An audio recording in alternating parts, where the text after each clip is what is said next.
How's it going, you guys? My name is Renee Sky and today we are talking Discord.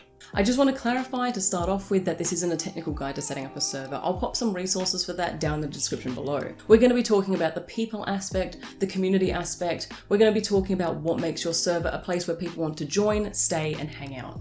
So I am the owner of one rather large server. Sky Nation has over 240 members and almost as many channels. Now I know 240 doesn't sound like a lot to a lot of people. I bet there's people out there with thousands of members, hundreds of people coming in and their channels are just going off every day.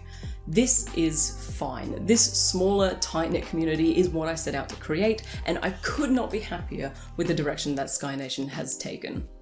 I've seen a lot of streamers get disheartened at the size of their Discords, but trust me, you know the saying. The difference between my Discord and most is that it's a closed invite, and this is the first point I want to talk to you about today.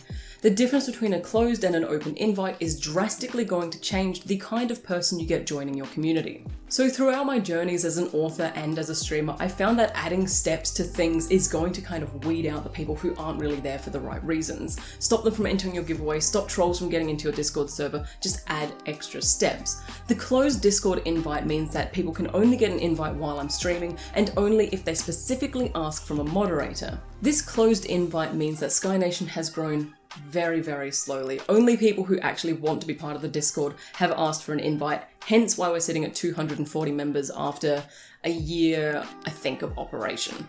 But I found that the quality of people who join are there for the right reasons. They're active and engaged, they know the community, and they want to be more involved. I'm going to talk a bit later about how to get people coming back to your community and how to avoid your Discord being static. For now, let's decide whether you want a closed or open invite to your Discord. Closed invite means that it's going to be a little harder for people to join and your growth is going to be a little bit slower. If you're okay with that, I highly recommend doing a closed invite because you can control who's coming in and you know the people coming in as well. It creates a much closer knit community, people who already know each other, and they're usually of the same mindset as well. An open invite, which I see a lot of people have, is really fantastic for very fast growth. You're going to get people joining from your YouTube, you're going to get people joining from your socials, you're going to get people joining from your Discord. For a long time I had Sky Nation as open invite until finally when stuff started going really crazy, see the partner video, I finally closed it off because we couldn't keep up with the intake of people coming in. We did have a couple of trolls wander in as well. And considering I use my Discord a lot for some on-stream events, I want to know who I'm having on my channel page. You don't want some rando who's just joined coming in and drawing horrible things during a game of Scribble. Trust me, it has happened before. It has happened to me. It has happened to streamers that I know. Please don't let it happen to you. Open invite is fantastic for ease of access. Accessibility is key to being part of a content creator. You need things to be one click away. You need things to be right there when people want them. But an open invite will just bring everybody in. Anyone can go to your Twitch page and click on the panel that takes them straight into your Discord. My advice to having an open invite Discord is to really keep an eye on your welcome channel, kind of suss out how people are and have very strict rules. Make sure that you have mods in every time zone so people can always be monitoring what's going on. The level of control you want over your Discord comes down to you as a person and as a streamer.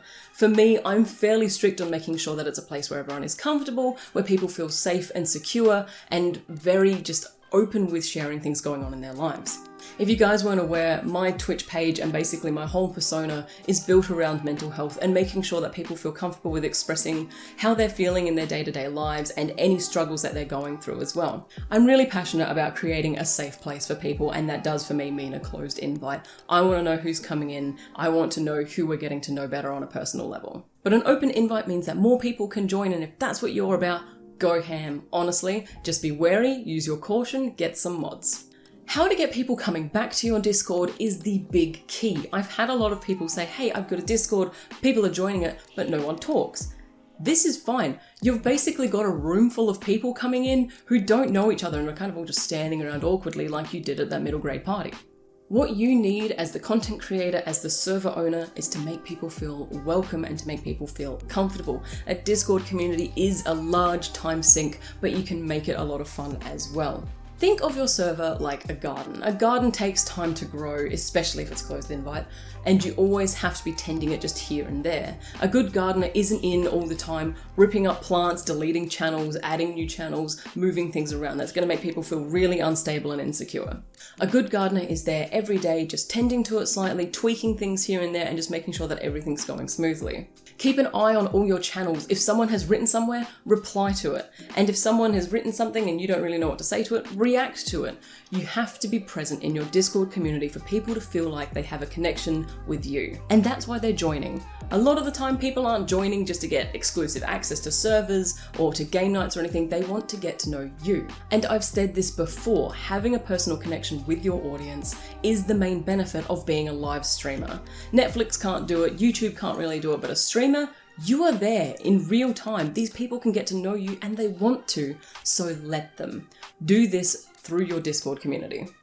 I really want to talk about community events because Discord's just set up so well for community events. Community game nights, just nights where you guys play Jackbox Party or Scribble, or even where you just sit there in a voice chat and just have a good time together. The amount of community events we have in Sky Nation now is getting a little ridiculous and I love every second of it. This is where I want you to think about what makes you unique as a streamer. For me, it is my writing. That was the first kind of foray into content creation for me. I was a best-selling self-published author and now I'm a traditionally published author, so writing has kind of always been my thing. A lot of the community events that we do are based around writing. I narrate some of their work, I critique some of their work, and that's kind of shaped what we do as community events. That's not to say we don't do other things. One of my other favorite things is D&D. I've got my 2 tattoos of the things that I really like. So D&D is also a big part of the Sky Nation Discord. We have recently started running Neverwinter Nights with a fantastic DM, and it is just so cool to have so many people passionate about TTRPGs. Those 2 things are things that I lean very heavily into to bring value to the community. That was the other thing as well. I really want you to think about as a streamer, what value are you bringing to people? Are you bringing entertainment value? Are you bringing your knowledge? What are you bringing to the table that they can't get from someone else? These are verging into very tough and difficult questions, but they are important if you want to run a good Discord community. So to recap, I want you to first of all think if you want a closed or open invite for your Discord. I want you to make sure that you're keeping a close eye on all the channels and actively engaging in conversation with people. I also want you to think about who your mods are going to be, what time zones they cover, and what rules you're going to be really strict on in your Discord as well.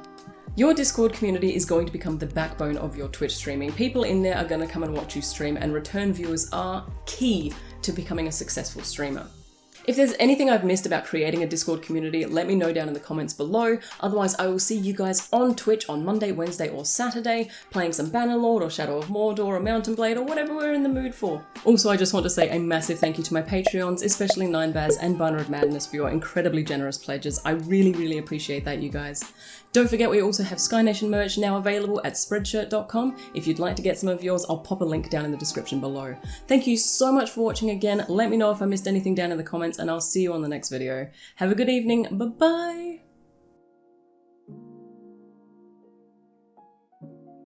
Who's our unwitting victim? Here we are.